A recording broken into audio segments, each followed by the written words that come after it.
Zoe the fox had lived a solitary life at Tierart Wildlife Sanctuary for some 4 years.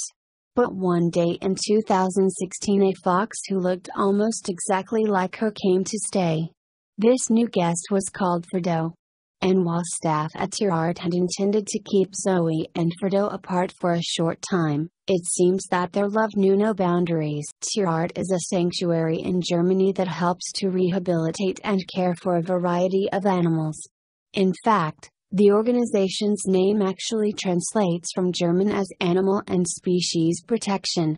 In addition to its big cat center, the sanctuary also looks after native species, such as badgers, raccoons and, of course, foxes. According to Tierart, Zoe came to the sanctuary in 2012 after being rescued from a fur farm. These kinds of farms are designed to rear animals in order to collect their fur and sell them for profit. And while controversial, the practice is still perfectly legal in many countries. In fact, a 2002 British Fur Trade Association report on fur farming actually stated that there were 6,000 fur farms across various EU countries. The same report also estimated that animal fur raised in the EU brought in more than a staggering $5.5 billion in revenue between the years 1999 and 2000.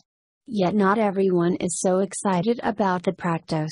Perhaps unsurprisingly, PETA is just one organization that campaigns to see fur farms concede to history. The nonprofit describes fur farms on its website as being dismal, often filthy places, where thousands of animals are usually kept in wire cages for their entire lives. It goes on to create a vivid picture of a hellish existence for the animals that live on these farms and then asks the public to go fur-free. The specific conditions of the fur farm that Zoe the fox inhabited are, however, unknown, as are the details around her rescue. But one thing of note that we do know relates to the color of Zoe's coat. You see, she is known as a pastel fox because, according to Tierart, she is the result of the crossbreeding of a platinum fox and a white-faced fox, which occurs for the purposes of the fur industry. Zoe's particular coloring is extremely rare and is not something that you're ever going to see in the wild. And while this certainly makes her special, it is also a reminder of her life on the fur farm. It was perhaps partly with this in mind that Tierart was happy to open its doors to the pastel fox. Zoe lived on her own in an enclosure within the sanctuary for quite some time. That is, until the arrival of a fox named Frodo in 2016.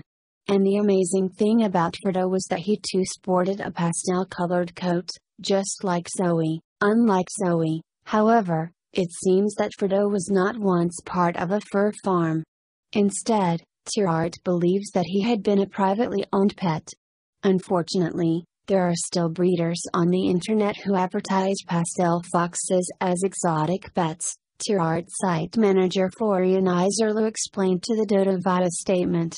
Yet if Frodo had been somebody's pet, Iserlo said his owner had simply abandoned the fox in 2016.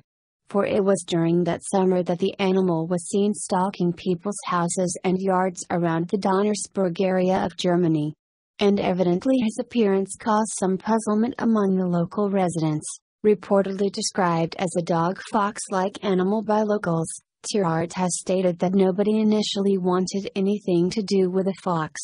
Somebody, however, must eventually have had the presence of mind to alert the authorities. Yet this development didn't immediately improve Frodo's situation. That's because it apparently only led to the first in a series of failed rescue attempts. In fact, Tierart revealed that a number of shelters or sanctuaries tried to trap Frodo during this period.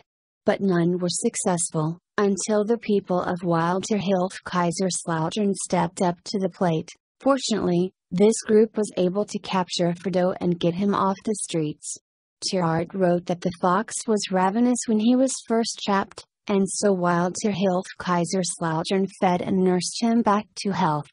Frodo was also given some veterinary aid, before being homed at Tierart. Then, on August 25, 2016, Tierart used Facebook to welcome Frodo to the sanctuary. Interestingly, the caption explained that the fox wouldn't immediately be introduced to Tierart's other pastel fox, Zoe. In fact, it seems that the plan had been to wait a few weeks before arranging a meeting between the pair, although Tierart didn't say so explicitly. This might have been because foxes are territorial by nature. Foxes have been known to fight for territory, particularly if two males are trying to move in on a female. But whatever Tierart's initial plan had been, staff certainly didn't expect what happened next. You see, the day after Tierart placed Frodo in the enclosure next to Zoe's, staff found the two foxes snuggled close together through the wires. And so it seemed inevitable that these two pastels would get along. Then, just a few days later, Tierart had them moved into the same pen. Apparently, the foxes have been the best of friends ever since. What are the odds that Zoe, a fox initially brought to Tierart from another country, and Frodo, a fox that was kept by humans and later abandoned, would find one another? Claire LaFrance of animal charity Four Paws USA asked the dodo. Iserlo added, "We hope these two will have a long and happy life together." And as Zoe is apparently only around 7 years old, while Frodo is a sprightly 4, that could very well be the case.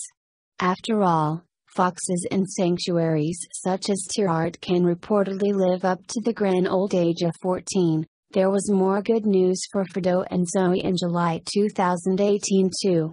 During that month, Tierart moved the pair out of their original enclosure and into a brand new one. So, not only do the couple have each other, but they also have a fresh new home to explore together. If you fancy visiting Frodo and Zoe, though, be aware that their home is not a zoo or a wildlife park. In fact, guests can only visit Tierart during certain opening hours, and there must be a member of staff on hand to guide. And now, then, the delightful photos will have to suffice.